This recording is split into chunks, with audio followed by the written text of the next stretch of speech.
morning, LHS. I'm Liam Hudson, and welcome to today's broadcast of the Morning Roar. And I'm Milton Scales. Today is Tuesday, May 7th, 2023.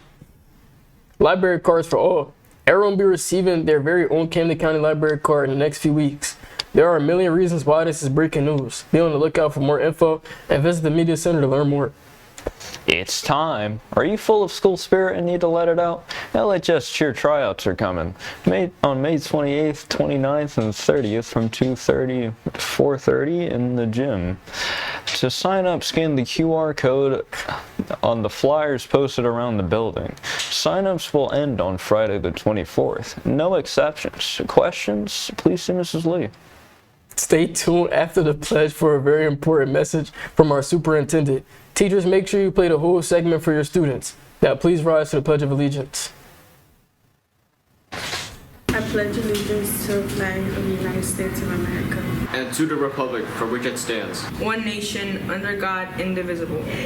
liberty and justice for all.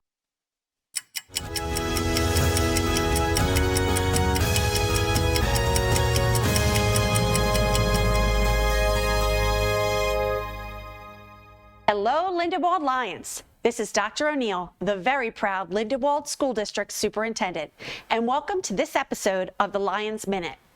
In this edition, I am sincerely reaching out to our community to help us determine the future look of our district.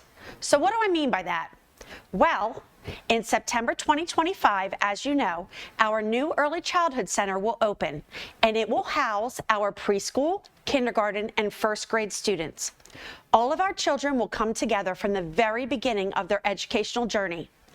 Even though we are beyond excited, this will change the way that the Lindenwold School District is structured. We will no longer have a K-4 neighborhood school system, which we do right now at School 4 and School 5. Each of those two elementary schools now educate students in K-4. That will no longer exist in 2025. Also, our middle school will focus on grades 6 to 8 only. Our 5th grade will move into our elementary school model.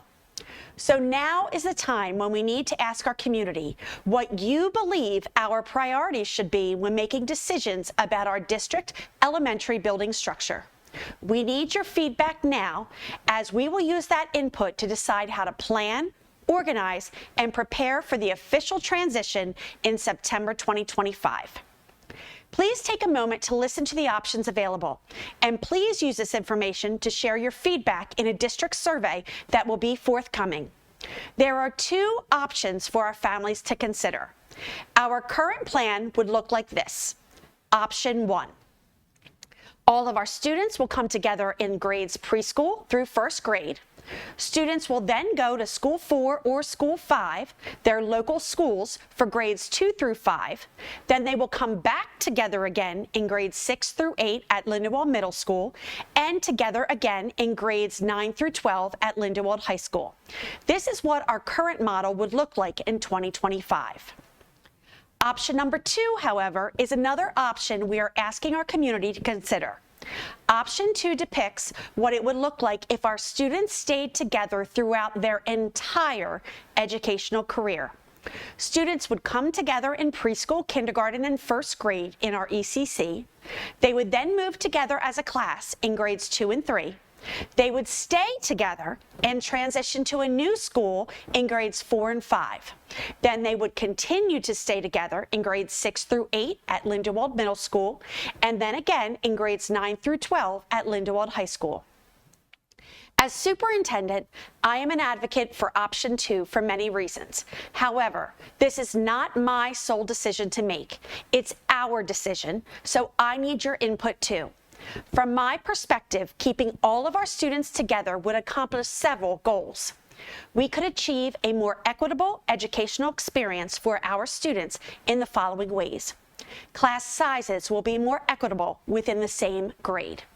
Our special education students will be able to attend their grade level school as compared to attending the school which provides their specific services.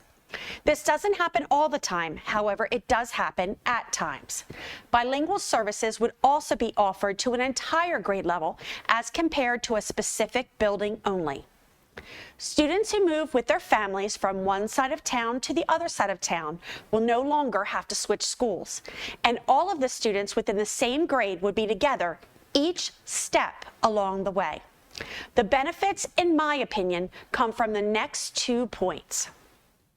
In the Option 2 model, or the grade level schools model, all teachers within the same grade level would be together too.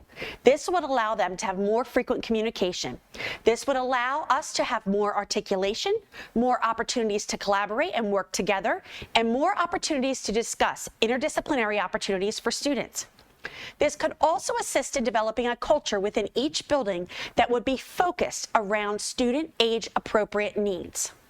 We would also be able to structure an even stronger, well-aligned preschool to grade 3 program.